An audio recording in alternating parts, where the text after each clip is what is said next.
সুবহানাল্লাহ, কি প্রশস্ত হয়, দিলটা বড় হয় আল্লাহর হুকুম নবীর তরিকা মানার জন্য। কি ভাই, ঠিক কি না?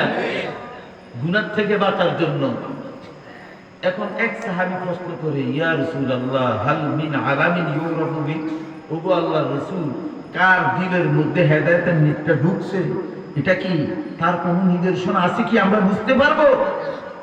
রাসূল বলেন, হ্যাঁ হ্যাঁ, বুঝতে পারবা। হাল হিয়া মিন আলামিন ইউরাফু বি, আমরা কি তার নিদর্শন জানতে পারবো, বুঝতে পারবো কার দিলের মধ্যে হেদায়েতের নূর ঢুকছে? রাসূল বলেন, ও আমার সাহাবারা, হ্যাঁ বুঝতে পারবা, বুঝতে পারবা। ওয়ায়াত্তাজাফি মিন দারিল গুরুর, যার দিলটা দুনিয়া থেকে বিমুখ হয়ে যায়, যার দিলটা দুনিয়া থেকে, দেখেন না, অনেক নাম মুসলমান আছে, পদ আছে, মাল আছে, কিন্তু মন মতো খরচ করে, মন মতো ব্যবহার করে, পারলে চুরিও করে, ঠিক কিনা? হ্যাঁ, কিন্তু দুনিয়ার কেউ জানে না, আমার আল্লাহ জানেন। এই জন্য আল্লাহর হাবিব ফরমান, যার দিলটা দুনিয়ার থেকে বিমুখ, দুনিয়ার লোক তার দিলে নাই, ব্যবসা করে অথবা চাকরি করে, বাস এটার উপরে বস, ডাইনে হাত দেয় না, বামে হাত দেয় না, চুরি করে না, কারো হক নষ্ট করে না। বুঝে আসছে কি? বুঝেন না কিছু?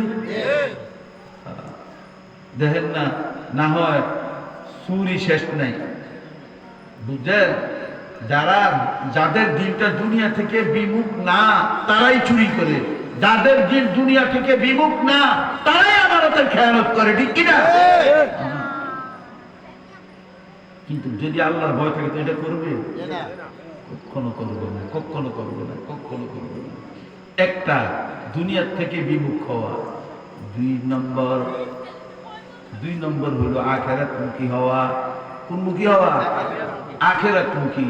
অর্থাৎ সবসময় খেয়াল রাখে 5 ওয়াক্ত নামাজ, হজ, রোজা, যাকাত, এগুলোর দিকে খেয়াল রাখে, বিবি পর্দা, মেয়ে পর্দা, এগুলোর দিকে তার খেয়াল। আখিরাতমুখী হওয়ার অর্থ হলো যে সে সর্ব অবস্থায় রাসূল কি জিনিস নিয়ে আসছেন ওই জিনিসগুলির দিকে তাকান। রাসূল কোন জিনিসকে থেকে পরিত্যাগ করার জন্য বলছেন, ওটার থেকে যে বিরত থাকে, ঠিক কিনা ভাই?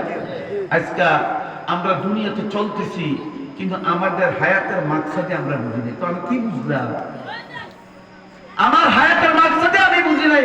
হায়াতের মাকসাদ হলো ইবাদত,